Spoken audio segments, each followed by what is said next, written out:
Welcome to Infertility Stories, a podcast about what it's really like to go through infertility while you're still in it. Hosted by us, Miriam and Teresa, two women who became friends through years of trying to conceive. Coming up on today's episode, I watched the Plastic Detox documentary. So Pretty stunning results. That is just a cup full of microplastics that you're drinking. The difference of being seen and being supported was just night and day. Instead of one of the hardest grief days, it was actually a pretty nice day. 50% of women with unexplained infertility have endometriosis, and also that endometriosis can be symptomless.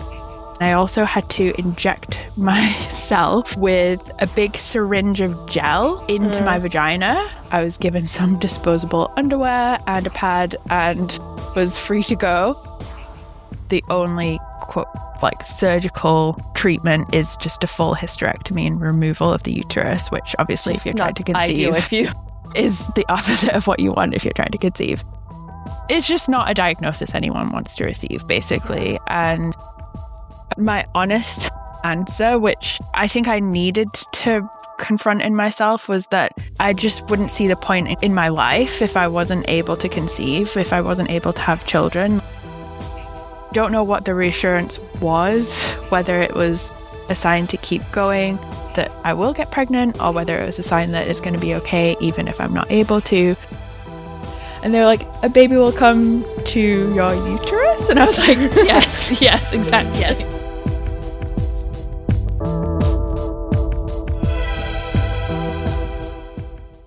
Hello everyone, thank you so much for joining us today on this episode. Today we're going to do an update episode where Miriam is going to share about what's been happening in her journey in the last couple of weeks and months. She has a couple of big updates to share. So in episode 3, Miriam has shared her full story basically until that time that was like March or so. Yeah, a brief summary is that I've been trying to conceive for nearly 2.5 years now. I had a miscarriage in summer of 2024, and I have been exploring the possibility of endometriosis. I've also had 2 unsuccessful IUI procedures. I think that about brings us up to speed. So the big update since our last recording with Asha is that I watched the Plastic Detox documentary. How was it? I still didn't dare to. Yeah, so for those of you who listened to our interview with Asha, one of Asha's recommendations was to watch the Plastic Detox documentary on Netflix, which is a documentary following 6 couples who have been trying to conceive for multiple years. They all have unexplained infertility. I think the length of time trying to conceive ranges between 2 to 10 years, so it's really varied. And these couples go through a 3-month plastic detox where they eliminate the main sources of plastics from their lives, whether it's through food and beverage containers or certain cleaning products in their homes, through to what they wear. And yeah, it was very interesting. I'm going to give a full spoiler. So skip ahead if you don't want to listen to it. But of the 6 couples who go through the plastic detox, half of them conceive within a few months of going through this detox. So Pretty stunning results. And they all had struggles until then. All have unexplained infertility with multiple years of trying to conceive. So the results were really astounding. And obviously it's a very small sample size. It's only 6 couples. But one thing that was really interesting is they do blood tests and track the levels of certain chemicals in their blood. And for many of them can see the levels go down as they reduce their exposure. For one of the people, it does go up on it kind of in an unexplained way. So it's not consistent across all the couples. And obviously, there's more research that needs to be done. I think that they are hoping to do a clinical study on the impact of this plastic detox. But last week, we talked about being afraid to watch this documentary because we are such all or nothing people. I swear I was not halfway through this documentary before I had started a full closet clear out where I was going through every single item of my wardrobe to find whatever item had any kind of petrochemical synthetic fiber in it, piled up all of my clothes onto the bed. The thing is that I was just curious to see what was I left with if I try and remove the plastic clothing from my wardrobe. And yeah, I do have You're going to enough need clothes some money. If anybody wants to donate, you're going to need to buy new wardrobe. Yeah, the money side of things too. Then I started listing, like, I used to work for an environmental organization. I'm very aware of environmental impacts and health impacts of plastics. And I'm pretty conscious about my plastic usage and exposure. So I would say I'm already pretty low on the plastic exposure anyway. But I went through the list of things where I feel I still have the highest exposure and just listing out the costs of replacing all of these items, not to mention mattresses and the off-gassing from memory foam that I use in my pillow, replacing all of these products with natural fibers. I added up, it was in the thousands of dollars to replace everything. Like it is so expensive. And right now, like I'm not working, so I don't have I don't have disposable income to just be going and replacing all of these products. But it was interesting.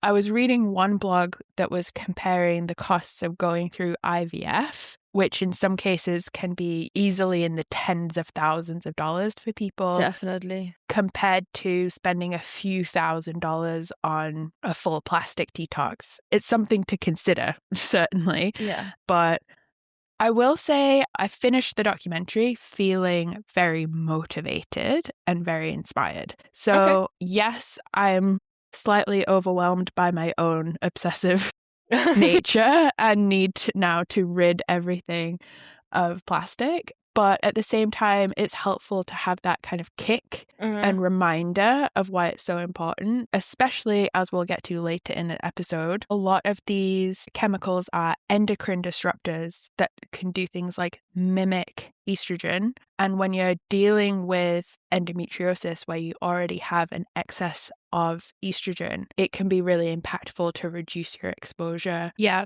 Are there any easily accessible changes that you already made or can make without this big investment that you took with you? Yeah. So start with what goes in your body, then what goes on your body, and then what goes around your body. So if you're feeling overwhelmed and you just want simple swaps, then start with what goes in your body. I personally think one of the biggest inputs of plastic that we're getting is through when you have takeout coffee cups that have hot liquid going into a plastic lined container, and then we're drinking that. We're just drinking microplastics, similar to literally plastic mesh tea bags that people drink.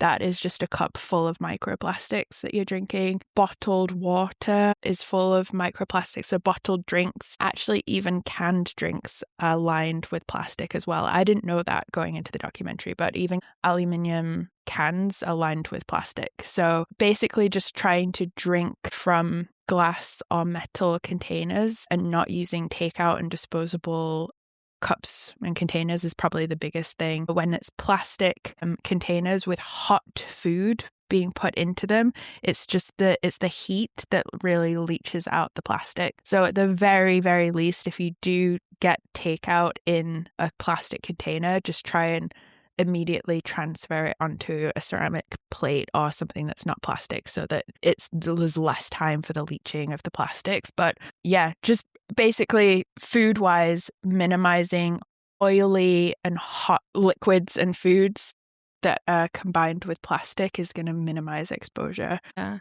it's one thing that I started doing a few months ago. I read that in tea bags there's a lot of plastic. So I started taking the tea from the tea bag and putting it in like this metal filter and using it that way. But another thing, my water boiler is made of plastic.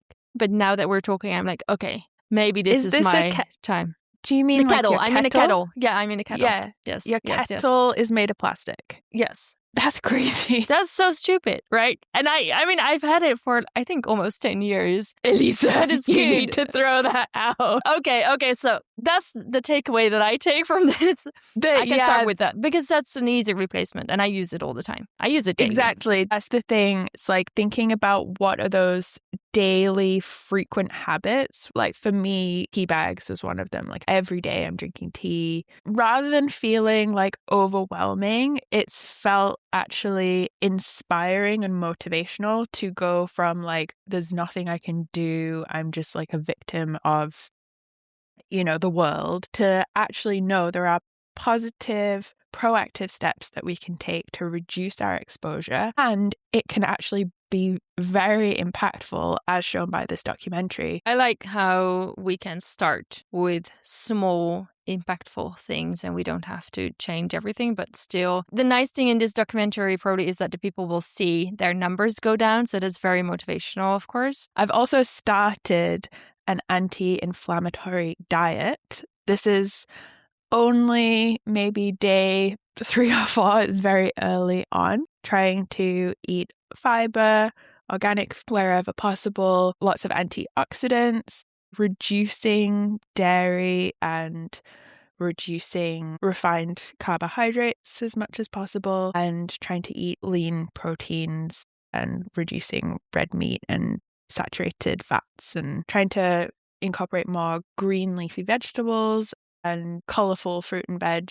Yeah, I read about this in a book about endometriosis, and I've heard lots of success stories of people following an anti-inflammatory diet and seeing really positive results for their endometriosis and fertility. So I would say this is the first time in a long time that I've felt motivated. It's probably the first time since my miscarriage and going into a depression that I've felt motivated to be really proactive for my health and for my fertility. Yeah, starting to feel some level of hopefulness about the possibility of my efforts making an impact. I haven't felt that for a long time, and so I can feel that kind of coming back. Another thing that I wanted to update was my redemption arc that I had. I shared the story of my Mother's Day of May 2025, was it? Yes. It's the first Mother's Day that I had since my miscarriage, and it was early May, which was around when my pregnancy due date was. So it was a really difficult time, and I had gone to church on Mother's Day, and I didn't know it at the time, but the church does a blessing for mothers, and I had not received the blessing because I hadn't felt worthy of receiving it. I didn't feel like I counted, quote unquote, as a mother. And so this year I was dreading Mother's Day, and I was thinking about just skipping church altogether and not going and just avoiding the experience. But I, in the end, decided to go, and I actually spoke to the priest just before I went into the church, and even though I didn't need to, I kind of felt like I needed the validation for him to say that I could receive the blessing. So I asked him, can I receive the blessing even though I had a miscarriage? And he said, yes, absolutely. And so when it came time for the Mother's Day blessing, they asked all mothers or everyone who kind of identifies as a mother to stand, and it was such a positive experience to receive the blessing. And because I had shared in the church at a previous occasion, I'd spoken in church about my experience of infertility and miscarriage, it felt like the community that I was with understood and knew where I was coming from. And when I left the church, the deacon of the church gave me a hug and said, I figured you could use a hug today.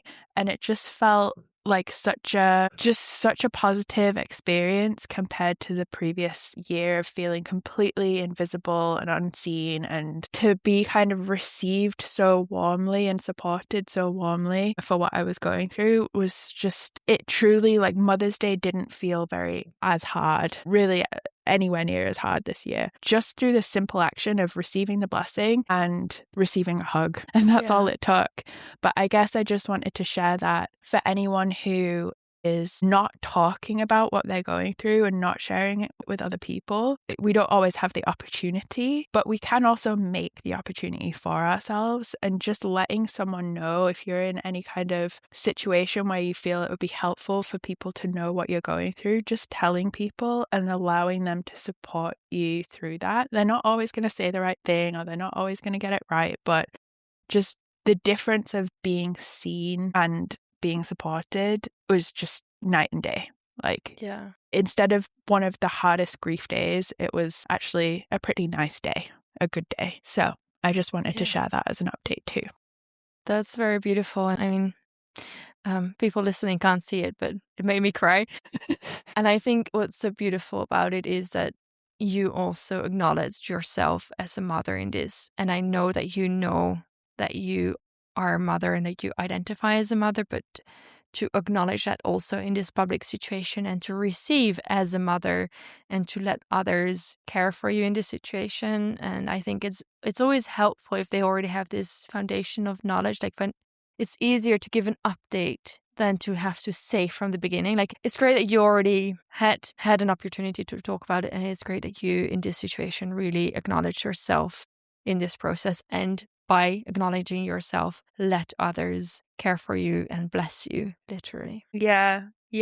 So I just felt really, just really glad that I had been able to open up and share. And then the other big final update, which is potentially less positive, but hopefully will have a similar redemption arc at some point. But I shared in my last episode that I was going to be having a colonoscopy, MRI, and a transvaginal ultrasound in preparation for potential surgery for endometriosis. So I suspected that I have endometriosis based on my symptoms, I suppose, and the fact that I check a lot of the boxes for the risk factors for endometriosis. A few things that contributed to me considering that I might have endometriosis were the fact that I learned that 50% of women with unexplained infertility have endometriosis, and also that endometriosis can be symptomless. There is a thing called silent endometriosis. I had assumed that endometriosis meant that you were in excruciating, debilitating pain and that it was often more than just during your period. Whereas for me, I have bad period pain, but it's like I take a few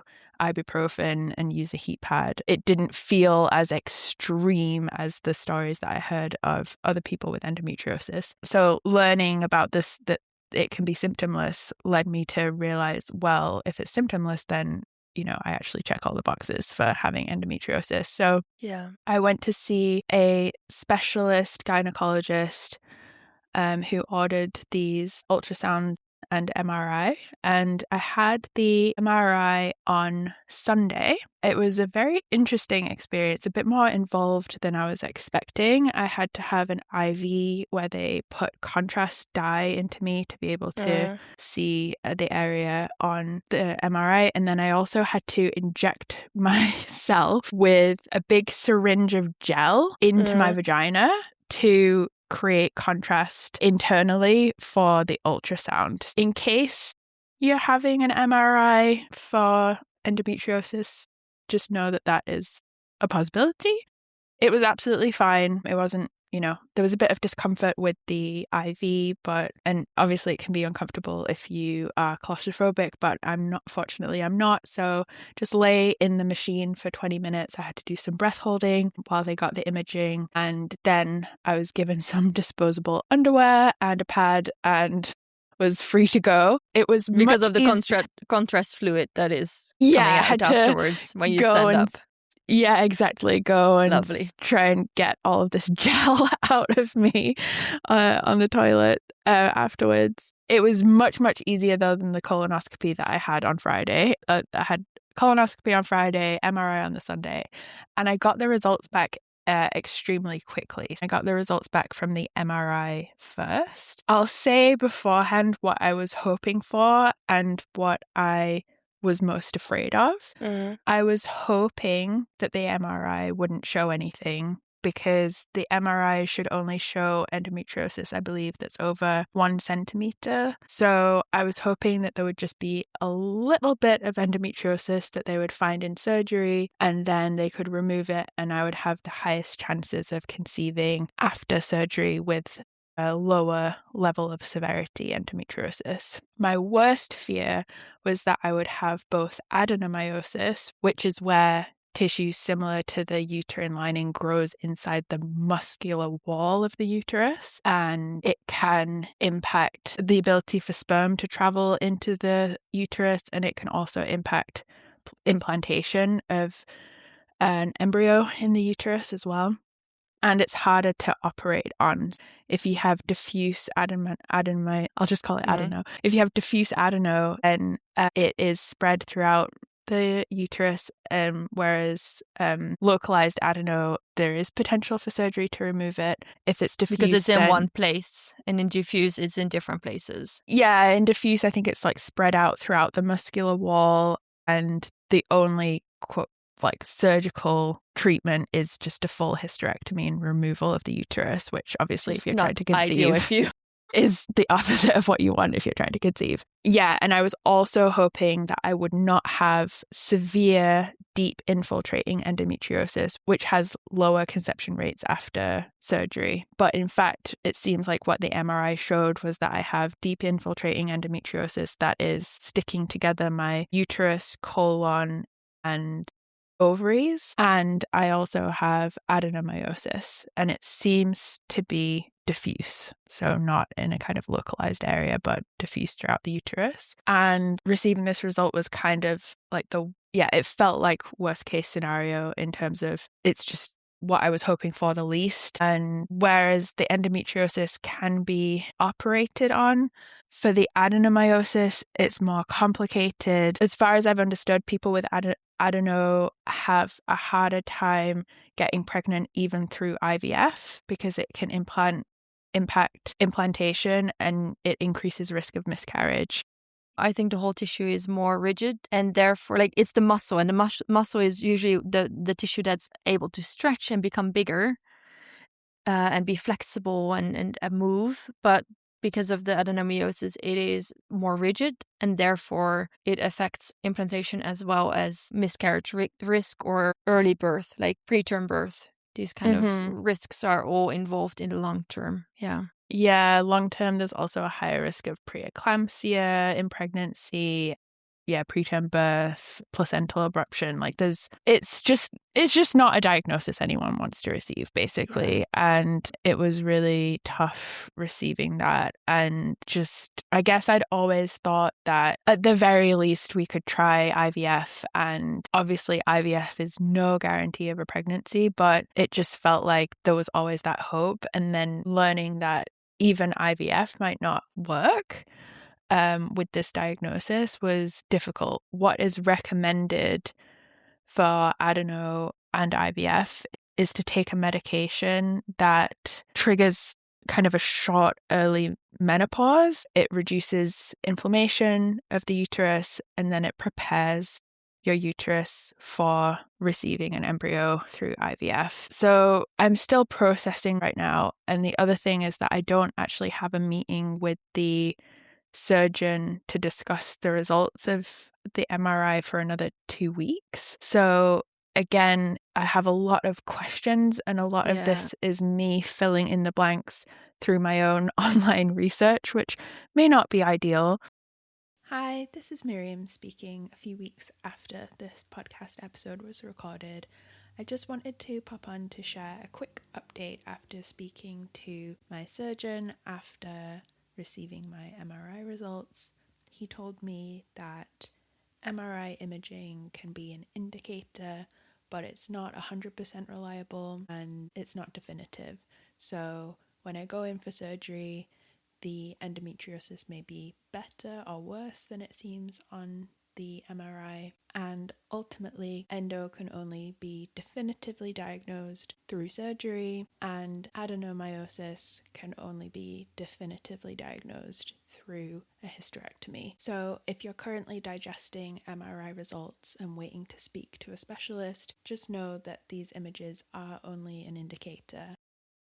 Yes. Again, just like a waiting period of uncertainty and unknowns. I don't know what the surgeon's going to say about these results. He might have encouraging and positive things to say. He might have difficult news to share with me. I don't know. But from what I've researched online, it seems like it is possible to get pregnant with adeno and endo. It definitely increases risk factors. It's also possible that this could prevent me from getting pregnant. And so I suppose this has led me to kind of confront in more detail, I guess, the possibility of not being able to conceive in a way that it's always been a fear in the back of my mind, but I've never until this point been given a precise reason why I wouldn't be able to conceive. And this is the first time where I've had a reason and an explanation. And yeah, so it's kind of led me in the past few days to kind of a dark place of confronting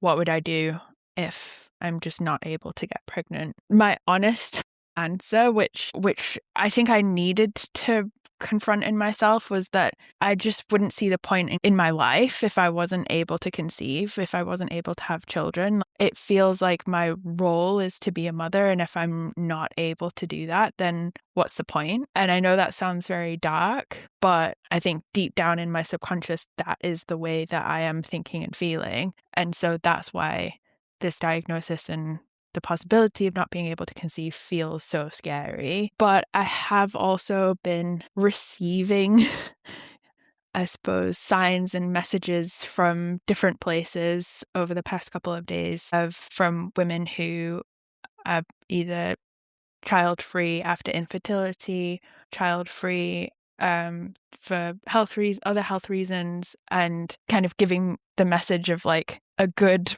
purposeful, meaningful life is still possible even without children. I've also kind of received, again, you kind of get into this place of receiving signs and messages. I found a little stone on my driveway yesterday, and I realized it was a polished stone, and it was a stone that my grandma had given to me. She calls them worry stones. You can kind of hold them in your hand and rub them. And I usually keep it in a pocket of one of my coats that I haven't worn for a long time. So I genuinely don't know how it ended up in my driveway and like literally in my pathway. But there was this stone, and I just picked it up and knew that my grandma had given it to me, and just felt this comfort of reassurance. And I don't know what the reassurance was, whether it was a sign to keep going, that I will get pregnant, or whether it was a sign that it's going to be okay even if I'm not able to. But it was some kind of reassurance I received through just that little experience of coming across that stone. Yeah, I don't know. I'm still very much in processing mode and digesting mode, and I'm in a way glad that I've got these 2 weeks to digest and come up with all of my questions for the surgeon before I meet with him. And I'm still I'm not at the point where I'm ready to give up by any means. My hope is that I can continue eating this really positive anti-inflammatory diet, get the surgery that I'm hoping for to remove at least the endometriosis. And then it may be that we need to pursue IVF and this potential suppression of hormones before doing IVF. But for now, I'm just focusing on what's in front of me, which is the meeting with the surgeon and the diet, which is something that I can control right now. It's something that you can do right now to help your body, prepare your body. And yeah, what I read about it is also that there's kind of different directions and different options that different combinations of options, also like surgery combined with medication and IVF, and like they can all be in different orders. So it could be first IVF egg retrieval, then surgery, then medication, then there's all sorts of combinations, and that really depends on the situation. So I really hope that your Like, I think it's great that actually you have some time now and that you're doing the research, because you're going to know what questions to ask, even though it's like what we talked about in the previous episode is like, again, a 2-week wait, but then for a different reason. So I really hope that you have a good doctor that you can trust and that is going to give the best advice for your situation, and that together you can figure out what the good next step are. But yeah, you shared the news earlier with me, and I don't know. I was happy that you did the testing, because you had this thought that you might have something going on, and I think it's great that you know, and it sucks. And I wish the results would have been different. Yeah. I mean, that was one thing that I suppose I'm surprised, but I'm also not surprised that going to multiple doctors over the years, going to different holistic health practitioners, going through a fertility clinic, being recommended for IUI, even though it's generally not successful for people with adenomyosis, paying thousands of dollars for an IUI cycle that essentially wasn't going to work if we had this knowledge. It's so angering that it's taken me literally going on Reddit forums to figure out what is wrong and why I'm not getting pregnant, rather than like it being proposed to me by the multiple experts that I've consulted with over the years. And whereas it's such a common disease, like so many women have this, and I think in general, like in average, it's like 10 years before women have a diagnosis. Yeah, and it's only through my own self-research and advocacy that I've got to this point, and through peer support of other women who've been through the process. Like I've mentioned Nancy's Nook Endometriosis Facebook group. That's how I found the doctor that recommended the MRI and that brought forward this imaging. When I was in Canada and just requested a diagnosis through my fertility clinic, I was sent for an ultrasound, and the ultrasound did not show any endometriosis. It was only through the MRI, and ultimately it's only through surgery that you can get a definitive diagnosis. So it's incredibly frustrating that in 2026 we have this health issue that affects 1 in 10 women. It's not being routinely screened for. It's not being properly diagnosed. It's not being properly operated on. In a lot of cases, women are being given the wrong surgery to treat it. It's one thing to know about this in theory, and then to be like on the receiving end and for it to affect your life so significantly. I feel like if there was routine screening for endometriosis in young women, and I could have found out this information back when I was a teenager, it could have really impacted the decision making that I'd made in my life about when and how I was going to try to start a family. I don't know. It's just, it's really frustrating and infuriating. But I'm really grateful for the women that have come before me and have led the way to, relatively speaking, it's been less than a year between me getting the suspicion of potentially having endometriosis, and relatively speaking, I have been able to get this information quite quickly. But it's through having to pay thousands of dollars for private healthcare in the US. It's not happening as easily in other situations. Yeah, and I think it's great that this information is available online, and it's very beautiful that other women have helped you and supported you in finding this possibility and finding a doctor that can help you. And it's not really helpful in how we can trust the healthcare system. I mean, this is not the only story. And yes, you got the help quite quickly now within a year, but at the same time, you've had painful periods for a couple of years already. That might have been a sign decades already. Exactly. Yeah. So, like, if that's been always the case, then it might have been, like, I don't know. I think endometriosis it increases over age, as far as I know. So for me, anyways, what this shows is that if you have the feeling that there's something that you're missing, or if there's something where you feel like you need more support, trust yourself, trust your body, and advocate for yourself, because you might know something that is relevant and important to know. Yeah, because if I had gone with what the fertility clinic recommended, it would have been likely multiple rounds of IVF that likely wouldn't have succeeded without the additional hormone suppression that would be required to conceive with adenomyosis. Or, when I asked the doctor, is there anything that I can do to improve my chances of conceiving? And she says, healthy diet and exercise. Well, yeah, but you're not talking specifically about the anti-inflammatory diet that's necessary to reduce the inflammation associated with these conditions. Like, it's just so unspecific and so broad, and we already are, down a few $1,000s, but we could be down tens of thousands of dollars if we had pursued the recommendations of the clinic without doing further testing. Yeah, I hope if anyone's listening, if you have unexplained infertility, if you suspect endometriosis, definitely look up Nancy's Nook Endometriosis Education Group on Facebook and find a specialist in your region. Some IVF and fertility clinics may do that kind of testing, but not the one I went to, and I think that was a pretty routine experience.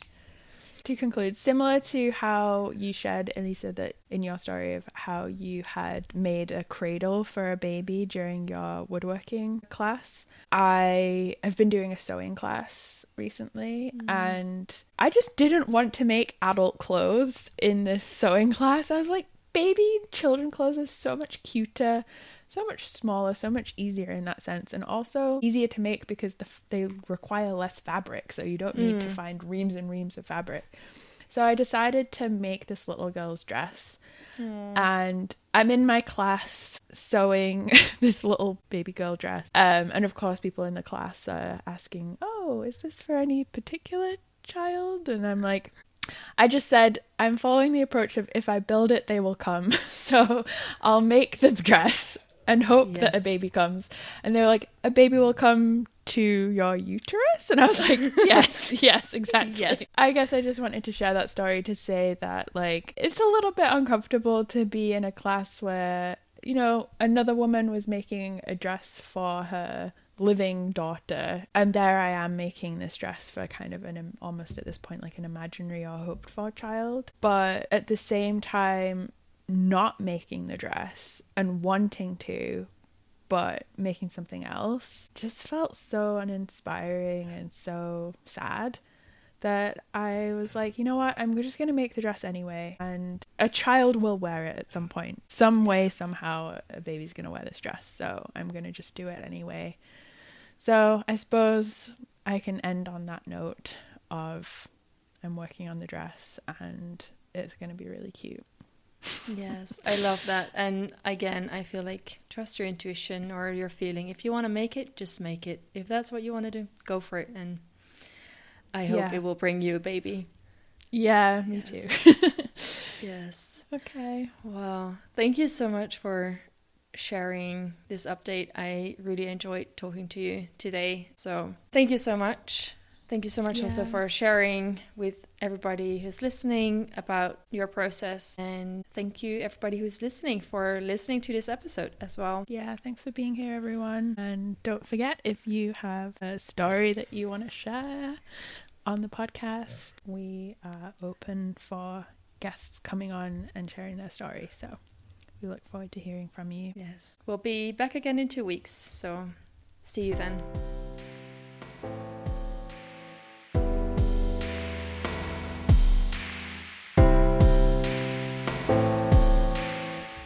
Thank you for listening to this episode. We hope you enjoyed it. If you did, please leave us a review on Apple Podcasts and Spotify, and share this podcast with a friend who is going through infertility. If you have any questions or would like to share your story on a future episode, please find us on Substack and Instagram. The links will be in the show notes.